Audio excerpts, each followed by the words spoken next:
Yes, there we go. Oh man, it's 1 minute past 10. I said I'd be here at 10 o'clock. I'm a little bit late tonight, but good evening, everybody. Let me sort all this out. Oh, I've been running around. Absolute crazy day. Warren, good evening. Let me know what my internet connection's like, guys, as well. Vishal, good to see you, because yeah, I think I've just got onto Wi-Fi, hopefully. Nina's here. I missed someone else's name who joined then. Good evening. Let's just wait for other people to join, guys. Let's give them a few seconds. Vishal, yeah, let me know if I'm coming through loud and clear. Give us some hearts. Share this with your friends. Talking about sleep tonight, and also some really interesting sleep patterns of some massively successful people that I think is going to surprise you. There's some people who I'm going to. I don't know where the research has come from. Well, I do, but I don't know how accurate it is. But we're going to look at how the hours that really successful people are sleeping, and you can see whether maybe you share sleep patterns, whether you are having too much sleep, too little sleep. For those who are watching on the replay, thank you so much for watching on the replay. My name is Ross. I'm an actor and a voiceover artist from Manchester in the UK. But on these scopes, we don't talk all about acting necessarily.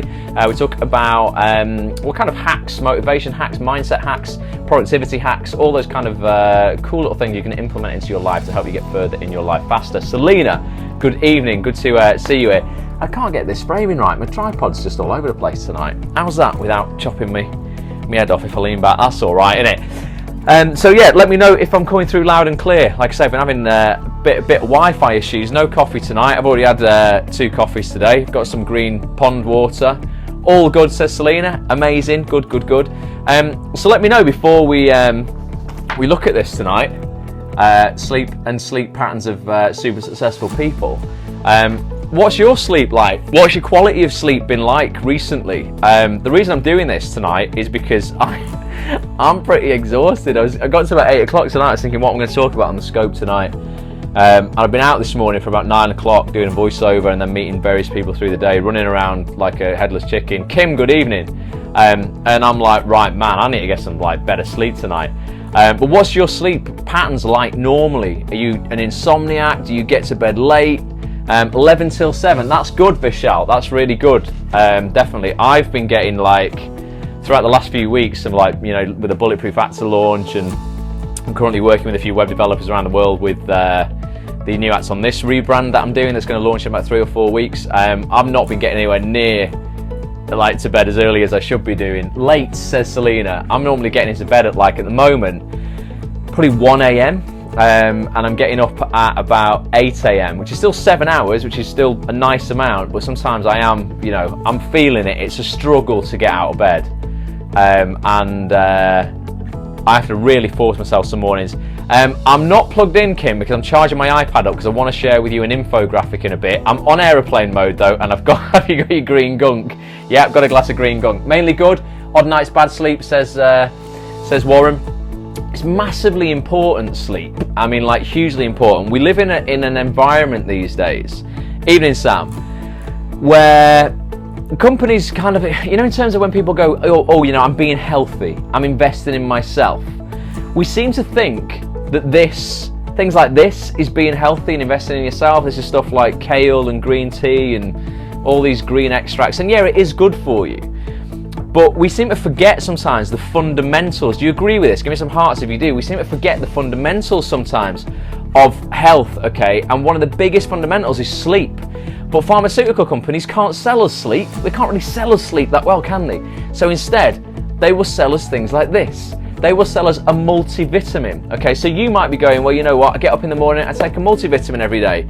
Well, that's great, okay, but if you're waking up and feeling like crap because you've had 5 hours sleep, or you've had interrupted sleep, or you've been drinking the night before, and you've had I always used to find when I drank, I don't drink anymore, but back in my youth, I used to find that drunken sleep was worth half what normal sleep was worth. I never forget the fundamental of sleep. Good, Sam, because it is so crucial. So tonight I just want to go over, I've been reading a couple of studies online before, because I'm a geek and I love the science and I always back up the science. For those who are new to these scopes, everything I talk about is science backed, so any positive psychology I talk about, or any kind of mind hacks, body hacks, I guess. I'm going to look at sleep hacking over the next few weeks and share the results of that with you guys. Basically getting better quality sleep but not having to sleep for as long. There's all sorts of studies being done on this, and some things that I'm going to implement and try out in my life. Whether they work, who knows? But yeah, it's just a hugely important part of life that people forget. And I'm going to look at the science tonight. A little bit, not too much, because I don't want to bore everybody. But just I've been on like WebMD. You might know the website and stuff. There's a lot of kind of like science journals and things on there that you can read. Some pretty cool articles that kind of explain things in a bit more layman's terms. So we're going to look at the importance of sleep and then a few benefits. So there's some surprising benefits that you get of sleep, and then I want to share with you an awesome infographic where some of the most kind of successful people in the world, proper geek fest, exactly, Kim, and some of the most successful people in the world have shared their sleep patterns, like Barack Obama, people like Bill Gates, Tim Cook of Apple, Ellen DeGeneres, people like that, and we're going to look at from what time they sleep until when, and try and find out what that sweet spot is, so that you can look, feel and perform at your best after a good night's sleep. So one of the things I was reading before, I'll have a swig of pond water first. Oh, I've spilt it on my laptop. That wasn't very good, was it? Literally, just spilled that all over my laptop. Forget that, right, guys? I missed that then, Sam, or whoever posted that comment. I was panicking, trying to clean that off my MacBook. Right, okay. This is crucial. Okay, it's not necessarily about the actual amount of sleep you're getting, but it's about whether it's uninterrupted or not. Okay, so sleep, it says, is a much coveted enterprise, and as researchers learn more and more about its purpose and the fallout of not getting enough, the importance of getting a good night's sleep becomes even clearer. A new study by Johns Hopkins researchers shows that there is a difference between sleep that's long but interrupted and sleep that's short but sound. Okay, as you might guess, it's better for the brain to sleep for a shorter number of uninterrupted hours than a longer number of fitful ones. When your sleep is disrupted throughout the night, says study leader author Patrick Finnan, big shout out to you, no idea who you are, but good on you. You don't have the opportunity to progress through the sleep stages to get the amount of slow wave sleep that is key to the feeling of restoration. So you'll know what it's like when you kind of will sleep. If you have a light sleep in the first couple of hours of your sleep, and you gradually go deeper and deeper into sleep. Well, that there, I'll research a bit more. But slow wave sleep, I'm guessing, is that kind of like really deep sleep. Where you get rapid eye movement, don't you, when you're in deep sleep? I've seen quite a lot of sleep lab kind of programs where people go in and it's a bit weird, isn't it, watching people sleep? But yeah, real deep sleep where you're really, in that kind of dream state. So if it's interrupted, you don't get that. Lack of sleep affects my mood so much. Well, it does, because look here, I'm going to give you a few results. Look at that. It's like Warren's in on this, and he's like going, I'll just segue into the next slide. Amazing, Warren. So, not only do the results apply to healthy people, but they're very likely to apply to those who sleep poorly as a matter of course. 1 in 10 people has insomnia, and if you're one of them, you probably don't need scientific studies to know how much it takes its toll, especially over time. Previous studies have shown that both too few and too many hours of sleep are linked to a number of health problems over time, and even to early mortality. There seems to be a sweet spot for sleep, about 7 hours, give or take, depending on the individual, and too far outside of this window in either direction can indicate underlying problems. It's all sorts of stuff it can lead to: lack of sleep and oversleep, in terms of kind of like, heart disease, high cholesterol, diabetes, stress, loads of stuff. Give me some hearts if you sometimes wake up, say, like, I don't know, maybe you wake up at like 7 in the morning and you feel all right because you don't have to get up, and then you go, oh, let's have another hour of sleep or something like that, and then you wake up at 8, half 8, and you feel like crap because it's almost like you've had too much sleep. I'll wipe this green stuff off my laptop here. Who gets that? Okay, is that a common occurrence for you, where you go, actually, you know what, it would have been so much better if I'd have just got out of bed, but you just didn't have that momentum or that motivation to swing your feet out and just get out of bed? Sometimes in the winter it's hard when you've got to, I hate it when I know I've got to tiptoe downstairs, across the cold kitchen tiles in order to go to the boiler and turn the heating on, and like I just don't want to do that, and sometimes it's just nicer to just roll over as opposed to going, right, come on. If I know I've got a job, like this morning I had a voiceover, I had to be in the studio at 9:45, so I had to be on the train at like 9:05, so I'm going, well, I've got to get up at about 7:30 there. So you force yourself to get up, but on the days where you're not necessarily pressed, it's quite hard, isn't it? It's quite hard sometimes, but you really, you really must not oversleep, okay? Benefits of quality sleep, guys, we're going to look at. It's quite basic, you've probably heard it before, but it's nice to remind ourselves of, okay? Benefits of quality sleep. 1, better health, okay? Getting a good night's sleep won't grant you immunity from disease, but study after study has found a link between insufficient sleep and some serious health problems, such as heart disease, like I said, heart attacks, diabetes, and obesity. Okay, less pain. Now, this is a fascinating one. You can have less pain in your life if you get quality sleep. If you have chronic pain or acute pain from a recent injury, getting enough sleep may actually make you hurt less. Many studies have shown a link between sleep loss and lower pain threshold. Unfortunately, it's like it says, being in pain can make it hard to sleep.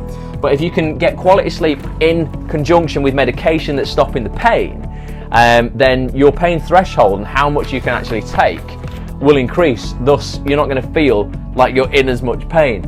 So you know what it's like when you're really, really run down, and then the slightest thing can just set you off or upset you, or you just feel like, oh my God, because you're feeling sleep deprived. And obviously your pain threshold is reduced with that. So you can have a higher pain threshold if you get good quality sleep. Better mood. That's what you just said, Warren. Better mood, right? Getting enough sleep won't guarantee a sunny disposition, but you've probably noticed that when you're exhausted, you're more likely to be cranky. That's not all. Not getting enough sleep affects you emotionally, so your emotional regulation. So there's a guy, Mindel, this was a scientist I was reading about before, he did a few studies. When you're overtired, you're more likely to snap at your boss or burst into tears or start laughing uncontrollably. Who's got to that stage where you've been slightly delirious when you go, I've not had enough sleep, and it's like, and you will just laugh at random things, or you'll just like break down over something so stupid that would normally not bother you whatsoever, but because you're sleep deprived, everything seems so much worse. It's like the whole world is crumbling around you, because like you've gone to the shop and they've ran out of whatever you wanted to order, and you're like, oh my God, rather than just normally you say, I'll have something else, you're just like, what? You've not got any donuts left? Oh my God, it's horrendous. That explains my whole personality, says Selena. Amazing. So better mood. This is one of the most fascinating ones that I researched before, guys, about weight. Okay, literally, this is I love this science behind this because it's really proven. So getting enough sleep could help maintain your weight. Okay, so better weight control effectively through sleep. And conversely, sleep loss goes along with an increased risk of weight gain. So people probably think, well, the longer I'm awake, the more calories I'm burning. So I'm probably gonna I'm gonna lose weight if I'm awake longer. I'm not getting enough sleep. Listen to this, okay? What actually happens, and part of it's behavioural. So if you're overtired, you're less likely to have the energy to go for that jog or cook a healthy meal. The other part is actually physiological, though. The hormone leptin plays a key role in making you feel full, okay? So when you don't get enough sleep, leptin levels actually drop. Now the result is people who are tired and are just plain hungrier. It's simple as that. And they seem to crave high fat and high calorie foods specifically. So leptin, the hormone, you're not, I eat more when I'm hungry. Yeah. And you will eat more when you've not had enough sleep. Because there's all sorts as well. If you eat more, because that raises your blood sugar levels, makes you feel more awake. But people overcompensate. So yeah, less sleep equals less leptin. Less leptin means you're going to feel less full. Feeling less full means you're going to eat cake. Okay, simple as that. Thus, more sleep equals more leptin equals less cake equals better body. Right, simple as that. So if you want to lose weight, screw Weight Watchers. Get to bed. Alright? Simple as that. Just go to bed. It's way cheaper than Weight Watchers. You don't need to bother with any shakes. Just sleep the weight away. It's probably not as easy as that. I'm sure you need it in conjunction with a balanced diet and other things as well. Don't just, okay, if you stay in bed and you don't do anything and all you do is sleep, I imagine that means you probably put on weight if you are eating, and then you end up being like one of them massive people in bed and have to have the wall knocked down in order to get them out in a jumbulance and go and have a stomach bypass. Don't do that. Nothing wrong with cake, Warren. It's one of my favourite things in the world. My favourite thing is birthday cake. I love that. Right, more benefits of quality sleep, guys. Going off on a tangent. Clearer thinking. Really important for the actors on here, right? Have you ever, well, everybody really, but have you ever woken up after a bad night's sleep feeling fuzzy and easily confused, like your brain can't get out of first gear? Who has been so exhausted? I've done this in the last couple of weeks. You just go, you know what, I'm just gonna lie on the bed just for 10 minutes and that's it. And then you go, oh my God, it feels so good, and like your mouth's open like on the bed and you drool it out of it. And then you might wake up 3 hours, 4 hours later, and you look at your phone for the time and you don't even know if it's like, say it says like 9 o'clock or whatever, you're going, is that 9 a.m, 9 p.m? How long have I been asleep for? I don't know where I am. What room am I in? And you don't even know where you are because you were so exhausted, you just ended up collapsing and you feel so like, so fuzzy-headed, so confused, you don't really quite know. And it might only last 10 seconds, but you're just not with it, okay? Obviously, better sleep, longer sleep, means you're going to think clearer. So sleep loss affects how you think, Mindle tells WebMD, the website I was on before. It impairs your cognition, your attention, and your decision making. Okay, studies have found that people who are sleep deprived are substantially worse at solving logic or math problems than when they're well rested. And they're also more likely to make odd mistakes, like leaving their keys in the fridge by accident. She tells WebMD. So yeah, if you're just doing mental things, you're like, what? I just tried to, like, you know, answer my phone by picking up the TV remote or something, because you're just going a bit crazy. A lot of that can be likely to just not having enough rest. The last point I looked at was better memory. So better memory, feeling forgetful, sleep loss could be to blame. Okay, studies have shown that while we sleep, our brains process and consolidate our memories from the day. So if you don't get enough sleep, it seems like those memories might not get stored correctly and can be lost. So if you want to actually keep your memories, or you're learning a script, and you go, right, okay, well I kind of, I feel like I know it, you should learn it before you go to sleep, because your brain will consolidate those memories through the night as long as you're getting enough sleep. And you'll wake up in the morning with a better recollection of that script as well. I used to always do this. We were told this at uni, and I didn't know the science behind it, but at drama school they said, if you're learning lines, learn them in the evening before you sleep. Because I didn't know what was behind that, but I would often wake up in the morning, I'd run my lines in the shower and go, wow, I remember them, and I've not run them for 12 hours or whatever, since the evening before. So yeah, learning your lines late at night, as long as you're not exhausted, means that your memories will be consolidated through the night. If you get some quality sleep, and then you're going to hold on to those, you're going to retain those memories more easily. Yeah, I do the bedtime script thing. It's good, Sam. It is good. I like it. I always do that before auditions. I run the lines literally as I'm going to sleep. I'll be running through the lines in my head. So what I want to do, guys, they're the benefits. Let's just recap the benefits of sleep. So what do we have? Let's get them in the right order. Better health. Okay, less pain in your life. Better mood, better weight control, okay, because we're all just totally obsessed with what we look like, so just get better sleep. Clearer thinking and better memory. All right, there's just 6 benefits. There was about 15 on the website. I just chose the 6 that I thought would be relevant for our tribe, for our little Periscope group. And now I want to share this with you. Hopefully my iPad has got like enough charge just to last. It's not got enough. It's coming on, all right. Give that a second. That's just loading up. Whilst I'm waiting for that to turn itself on, Sleep Geek. Love this scope. Sleep Geek, says Sam. I think it's good. I think biohacking, and this isn't biohacking as such, but this is just becoming aware of kind of how your physiology, reacts to sleep and that kind of thing. But biohacking is something I really want to look into in terms of going, how can we hack our physiology, hack what we know about our body to feel better, look better, and behave better and perform better. I've got 3% battery according to this, but this is a fascinating infographic that I will also put on the this well away now, Sam the Green Gung. I will put this underneath the replay. If you're watching this on replay on actionthis.tv, click on the link below this, and you'll be able to download this this infographic. I didn't create it. I will credit the person who created it, but it was cool. I'm just downloading it, guys. I've emailed it myself, so give me a second. Here we go. Sleep patterns.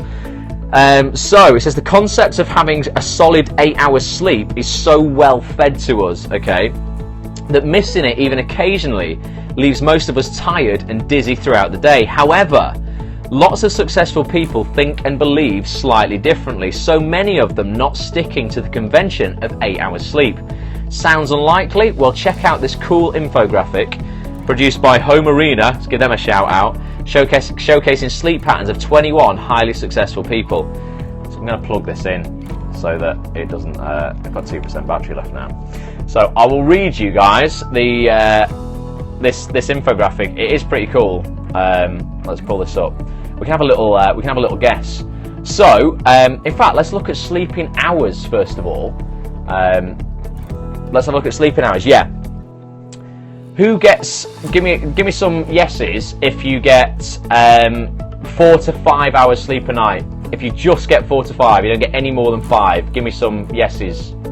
I bet that's going to be nobody. Nobody's going to put yes on that. 14% of the population apparently only get 4 to 5 hours sleep a night. Do you get 5 to 6 hours sleep? Give me some yeses if you're a 5 to 6er. No more than 6 though. So if you're 5 to 6, give me some yeses. So Selena's a yep. Yes on a Monday, Wednesday, and a Thursday. Okay, it's just 5 to 6. That's actually the highest group. 32% of the population only get 5 to 6 hours. What about 6 to 7? We got any 6 to 7ers? Kim's a 5 to 6er as well sometimes. Only because of work, says Sam. Anyone getting 6 to 7 on average? That'd be me. So I'm in that group, 6 to 7. I love it when I get 7 though, or even a little bit more. 27% of people, that's the second highest group, get 6 to 7, and then 7 to 8 is another 27%.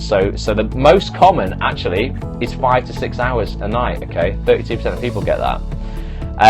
Now let's have a look at these famous people and their sleep patterns. Okay, so what time do you reckon Bill Gates goes to bed? Nina's a 7 to 8. 8 to 10. 8 to 10 for Sam. Any more than 8 and you feel ill? I get a bit like that. Although I love rolling over sometimes when I know I don't have to get up, especially if I've worked really late the night before. Sometimes I don't get to bed if I'm developing the website, so I run maybe till 2 or 3. And then if I will then lie until obviously like 10 o'clock.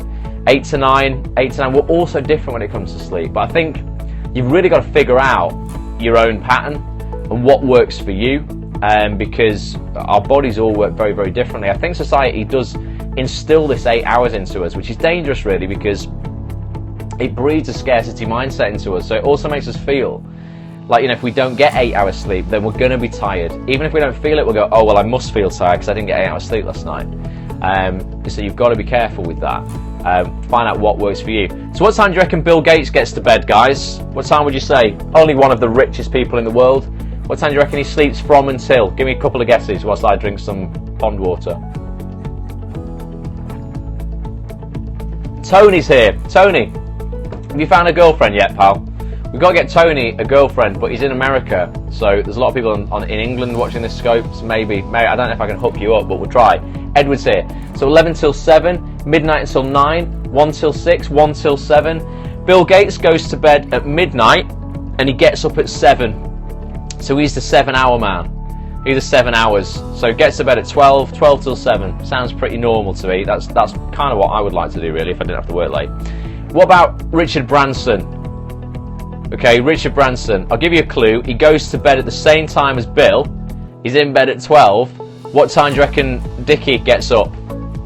So Bill Gates does 12 till 7. Not a problem, Edward is just woke up. It's an incredibly appropriate thing for you to have done. We're talking all about sleep. Madam Tosca is here. 6. Who said 6? That's Selena. 12 till 5. Bang on, Nina. Also 6 though. So just made me laugh. No girlfriend yet. I should get some sleep and then go find one. You're going to look great. You're going to look your best if you get some sleep, Tony. Definitely. And then get yourself some beautiful girl who you can share your bed with. Not all like mucky and stuff. Just so you can sleep like side by side together. Not up to anything. Right. Madam Tosca, hello. Madam Tosca, who are you? Do I know you? I don't know. I don't recognise Madam Tosca, but that's just your username. You've probably got a name that isn't that I know who you are. And now I just seem really ignorant again, going, who are you?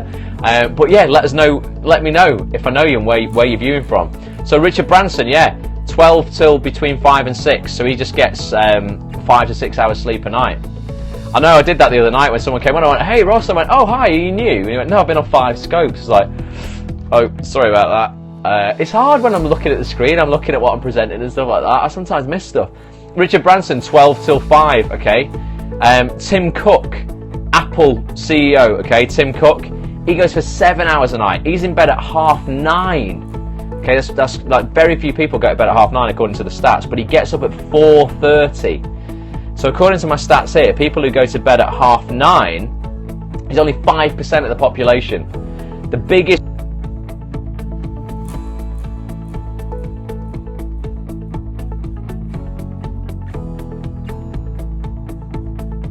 guys or what? Someone was FaceTiming me then. I don't think it's cut the scope off. I've had to decline him. But yeah, 5% of people go to bed at 9:30. The biggest percentage of people, what time they actually go to bed, is 18% of people go to bed at 10 p.m. Periscope. I'm on a Periscope. Don't keep FaceTiming me, Josh. I'm still on a scope. Let me know if this is affecting the Periscope, people. He just keeps FaceTiming me, and I can't talk to him. It's probably gonna happen a few more times. He's going, yeah, excellent. What? Yes, it's affecting it, or yes, everything's okay. So yeah, Tim Cook's heart, it does. Right, okay. Well, that's just. Hopefully, he's not going to bother. I keep declining him. So hopefully, Josh, he's not going to be FaceTiming me again. It's on airplane mode, but for some reason, FaceTime just comes through. Lost connection. Right, okay. Well, I'm going to tell people. He's just texted me, "Hey Ross, are you free for a chat?" Not yet. No, I'm not, mate. He's my business partner in America, so he's always awake when I'm asleep. We're talking about sleep. It's all relevant. Right, couple more before we go. Barack Obama. Boom. What time do you reckon Barack Obama's getting to bed, and what time is he getting up? He only runs the world. As Beyonce says, who runs the world? Girls? No, Barack Obama. Who runs the world? Barack Obama. Who runs the world? Barack Obama. 11 till 7, Selena's saying. 12 till 8. Warren's closer. 12 till 7. Nina's pretty good tonight. 12 till 7 is close. Not close enough. 1 a.m. till 7. Kim has got it. 1 a.m. till 7 a.m. He just gets 6 hours sleep a night, and he runs the world. So he isn't really kind of, taking notice of the pretty good, wasn't it, Warren? Of the 8 hour rule there. Benjamin Franklin, another president, he did 10 a.m. till 5 a.m. Winston Churchill, very odd sleep patterns. He was 3 a.m. till 8 a.m. He just got 5 hours sleep a night. Thomas Edison, one of our heroes, invented the light bulb. He was 11 till 4. He just got 5 hours sleep a night. Winston Churchill looks absolutely worn out. He looked like an absolute mess, and he was getting 3 till 8. Don't follow Winston's lead if you want to look good. Anyone else on here who we know who we like and is dead interesting? Ellen DeGeneres. I love Ellen. How good's Ellen's chat show? She's awesome. She gets 8 hours sleep. She's 11 till 7 girl. She gets plenty of sleep. And lastly, CEO of Pepsi, we've got here. What's her name? Indra Nooyi. I don't know Indra Nooyi. Well, obviously, she runs Pepsi. 5 hours, 11 p.m. till 4 a.m. Crazy time.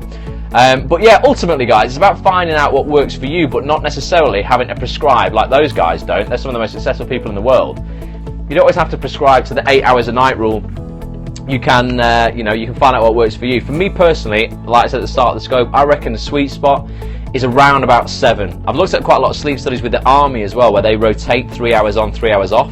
And those guys, like out in Iraq, when they were doing the initial tours of when we started the war on terror or whatever, they were doing 3 hours in, where they were effectively having to, look after their buddies who were sleeping whilst they were on the lookout, whatever.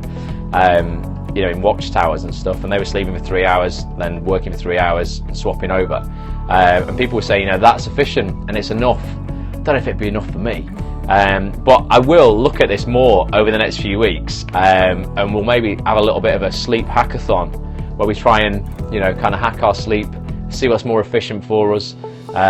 So like I say, you know, we can find out what it is that makes us look, feel and perform at our best, because it's going to be different for everybody. But I just thought it was interesting. It's interesting to see people's sleep habits, but I definitely prescribe to the school of thought that you can oversleep. I know when I have more than 8 hours, I feel bad. I just feel, and also you have that psychological thing as well. You go, oh no, I feel guilty. It's 10:30, and like I'm not up. I should be out of bed by now. And oh well, you know, what's another half an hour then? Because you know I've already slept until 10:30. I might as well sleep until 11. That's not going to make much difference. And you're like, wait a minute, it's like almost dinner time. This is not good. I try to keep a sleep log. Wow. Well, I did that 6 a.m. club challenge for about 3 weeks, and I found it was great for me in terms of feeling productive and getting up. But I found that there were certain things in my life, particularly being involved with businesses overseas, that it couldn't work for me because I need to be in contact with people. Like in LA at the moment, the time is 2:30 in the afternoon. Like Josh was just FaceTiming me 3 times on here. He's the marketing guy that I work with. My friend sleeps for 16 hours, says Kim. Wow, that's way too much. So yeah, I found that I couldn't keep that 6 a.m. thing up, because sometimes I wasn't going to bed till 2. I can't get up at 6 if I only have 4 hours sleep. You know, I need that 7. So I'd, you know, I could get up at 9 if I was going to bed at 2 a.m. So I just hope there's something to kind of, you know, a bit of food for thought. You know, think about how much sleep you're getting. Think about whether it's enough for you. You know, go back and listen to the replay if you're, you know, to recap on what some of the most successful people in the world are sleeping. You know, some people are only doing the kind of 6 hours, 6.5 hours. But like I say, horses for courses, different people. I agree with feeling guilty sleeping in. I aim for 7 a.m, feel better for productivity. Totally, you really do. 6 a.m. will always suck, for me at least, says Sam. It's a difficult one, yeah, it is. It's a trade-off. Doesn't matter what time you go to sleep. Well, do you know what? Scientifically, before I go, let me just give you a little bit of basis. It technically does matter. Or your brain. Unfortunately, your brain is wired perfectly for a world that doesn't exist anymore. Okay, so your brain is actually wired, because we have circadian rhythms within our body, like, you know, 24-hour rhythm in our body, that when it goes dark, our body starts producing melanin. Okay, now melanin is a hormone that makes you drowsy and will, you know, and send you off into a nice deep sleep. And as you sleep more and you hit that deeper sleep, your body produces more melanin, which helps repair the body. It helps muscle growth, all sorts of stuff. Here comes the science bit, says Sam. Exactly. So it just helps you restore. Effectively, it gives you that feeling of restoration when you wake up. Now, unfortunately, we no longer live in a world where when it goes dark, we go to sleep, because we have artificial lights, okay? So what happens is the blue wavelength in the artificial light, which is the daylight wavelength, keeps that melanin production from happening, so it doesn't happen at all. And most people have the lights on until they literally go, get into bed, okay, night, lights off. And it's only at that point that your body can spring into life and start producing melanin. And that means that you're missing out on that kind of pre-production before you sleep. So say it goes dark and you're not going to bed till 11 p.m, it might go dark at 8, something like that. So you have 3 hours of production of melanin before you go to sleep. So when you do sleep, your body starts producing even more. And then you get from, say, 8 p.m. to maybe 7 p.m. or whatever the next day when you wake up, of melanin production. Whereas you're not getting that. You're only getting that when you turn the light off at 11. So you're missing out on 3 hours. You're only getting 11 till 8. So technically, you're depriving your body of that sleep. So of that melanin production. So what you can do is you can actually buy blue light blocking glasses, which are like orange tinted lenses, and you can wear those at night time, particularly if you're using your phone or the computer or watching the TV, and then that will still kick in that melanin production because it blocks the blue light, so you're still going to feel tired and you're going to have a deeper sleep. Or you can even get melanin tablets or melanin shots. I know melanin shots people drink are big in LA. They're really big in LA. When I was over in LA, people were like, oh my God, man, like, did you get your melanin shot last night? You know, it's a little bit crazy. But that's technically the science behind it, which would suggest, yes, it does matter what time you sleep, but only if we lived in the world that our brains were wired for. We no longer live in the world that our brains are perfectly wired for. So it's different, you know, for you, what might work for you might not work for somebody else. You know, and if you're saying, okay, well, I'm going to stay up and work, if you get work done between 9 p.m. and 1 a.m., you know, and that's work that maybe if you got up earlier, you would do the next morning, it doesn't really matter, does it? Because you've still done the work. Whenever you do it, you know, you've done it. If whether you do it late at night or you get up early and do it the next morning, the work's kind of done. So you shouldn't really necessarily feel guilty for getting up a little bit later if you've been working the night before. It is just whatever works for you, and different jobs require different work at different times. So we live in an incredibly fast-moving world where, you know, it's not a one-size-fits-all, you know, sort of prescription when it comes to sleep. But that is technically the science behind it. If you wanted to get awesome sleep and, you know, feel great, look great, and perform at your best, technically you should be, you know, prescribing to the, you know, let my body do what it's designed to do. When it starts going dark, you know, get myself into a sleep, you know, sleep mode and get myself to bed. Get up early the next day when, you know, when the sun rises, when melanin production stops. It's crazy how our brains are outdated. I read the same happens with alerting us from danger. Our brains are amazing, absolutely amazing. But like I say, they are wired, but wired so perfectly for a world, yeah, that no longer exists, because we've just become too advanced for our own good, and our brains haven't, you know, kind of managed to evolve and keep up with that. There's all sorts of things. If you look up, there's 25 kind of cognitive biases within our brains that make us human, effectively. Make us act in sometimes irrational ways, different ways, to how, for instance, you know, a computer program would react in that situation, where everything can be calculated and hypothesized, and the right thing can be prescribed at the exact right time. We have 25 different cognitive biases within our brains, and they're all cognitive biases from, you know, thousands of years ago, or wherever man was initially created, that unfortunately no longer serve us all that well today. But when you're aware of them, you can catch yourself doing them and go, okay. And that's why these days, you know, if you look at people like Tim Ferriss and stuff, he did something called the 4-hour work week and the 4-hour body. You know, Dave Asprey from the Bulletproof Coffee, Bulletproof Diet. These guys are like, you know, biohackers who are looking at how we can biohack our bodies for a modern, you know, in the modern day, to take advantage of those things that no longer really kind of serve us as they would do if you know, our technological evolution hadn't happened. So it's interesting. Check it out. Yeah, check out Tim Ferriss. Check out Dave Asprey. People like Ty Lopez talks a lot about this as well.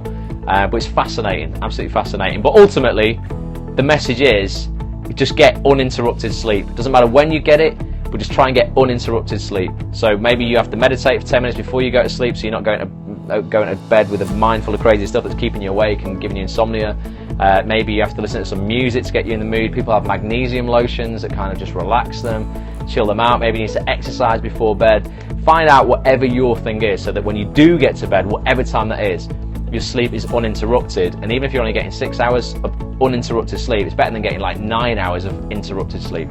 Ultimately, that's the one thing you want to keep consistent, is that your sleep is uninterrupted.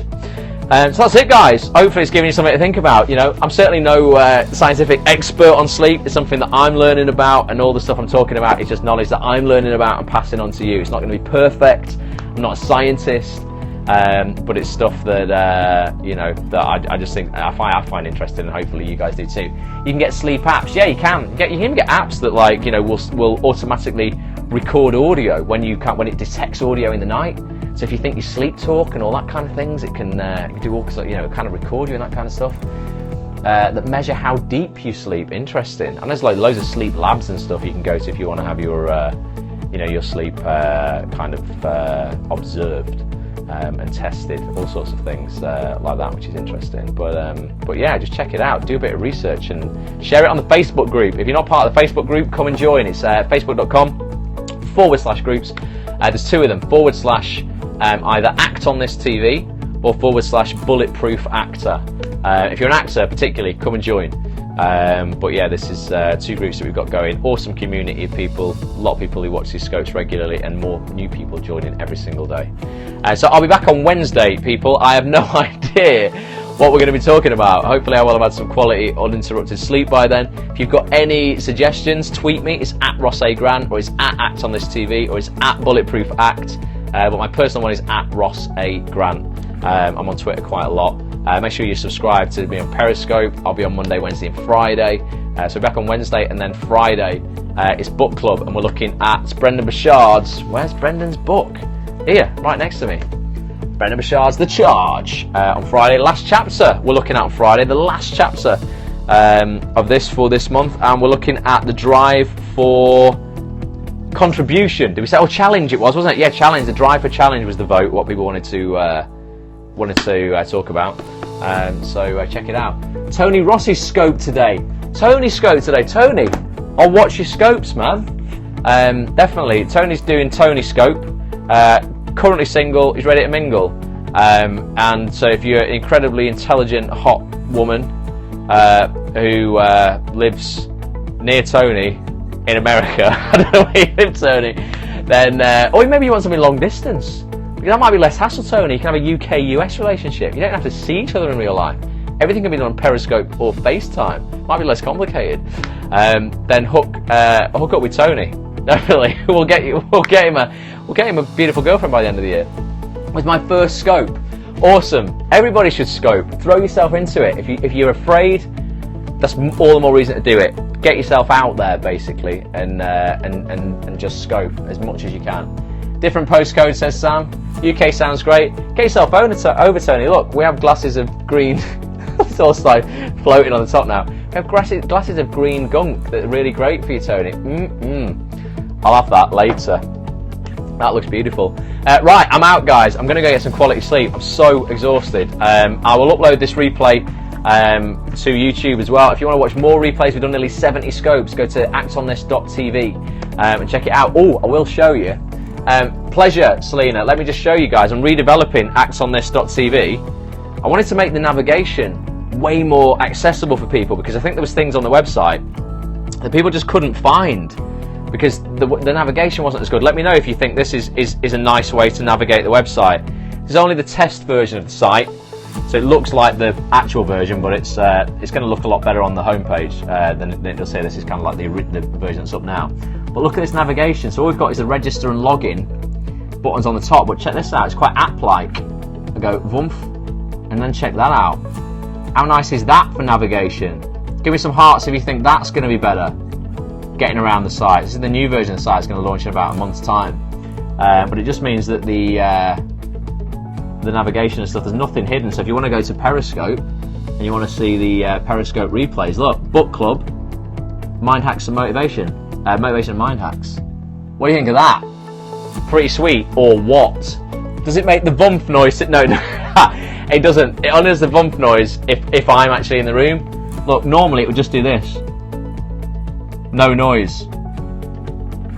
Warren's ran out of hearts. That's a good sign, Warren, which means that you've given a quality amount of hearts tonight.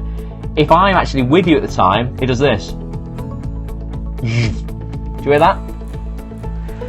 So, it just depends, basically. Hang out with me. If you're surfing the website, you're going to get better experience overall. So yeah, got loads of exciting stuff coming though on the website, like loads of stuff, and we're going to start doing some seriously high quality video production. Really great multi-camera interviews with super successful people within the industry.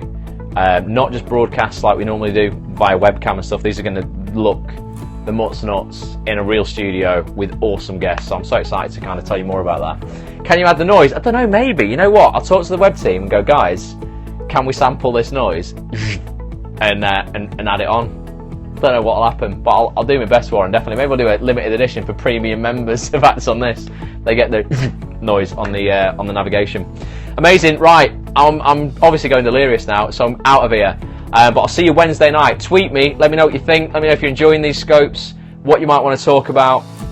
Gone a bit light safer. Light safer now? Sam, what on earth do you mean? Lightsaber. Okay.